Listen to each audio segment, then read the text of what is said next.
بسم اللہ الرحمن الرحیم. میرا نام ڈاکٹر امجد اقبال ہے اور میں گوجرانوالہ ڈائبٹیز سینٹر میں as a consultant physician and diabetologist کے طور پر اپنی سروسز سر انجام دے رہا ہوں.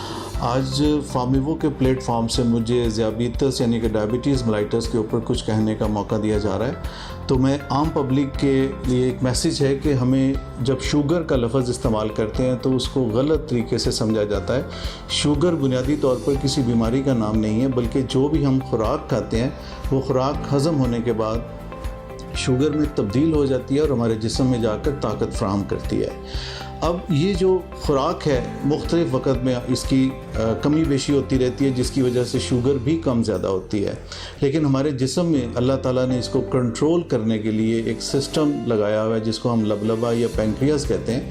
اس کے اندر انسولین بنتی ہے اور وہ انسولین ہماری شوگر کے مطابق ایڈجسٹ ہوتی رہتی ہے اور کم سے کم شوگر 100 سے نیچے خالی پیٹ اور کھانے کے بعد 140 کے اندر رہتی ہے.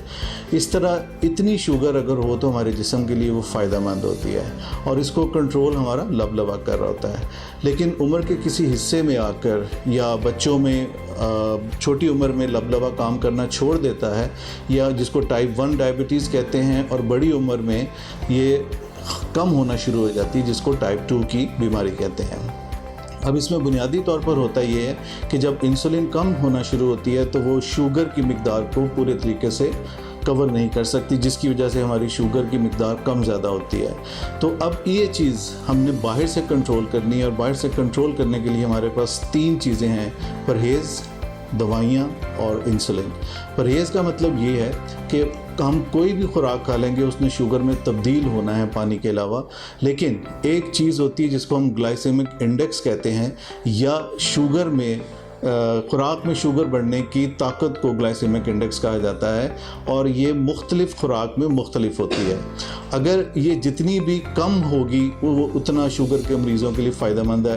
مثال کے طور پر جیسے چاول ہیں، اس کا گلائسیمک انڈیکس ہے 74-75 کے قریب.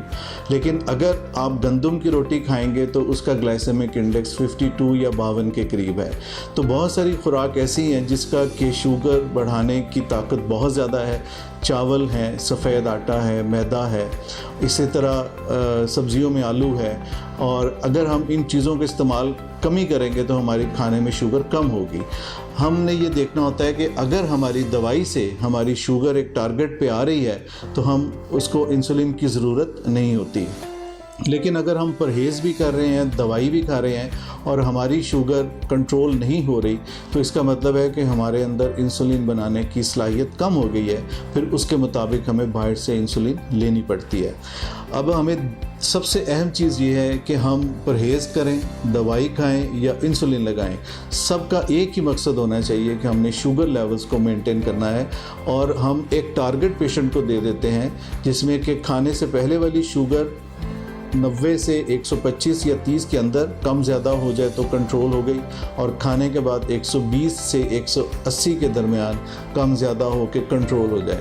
تو اس طرح ہم اپنے پیشنٹ کو دوائیوں سے، انسولین سے اور پرہیز کے ساتھ کنٹرول کر سکتے ہیں. شکریہ.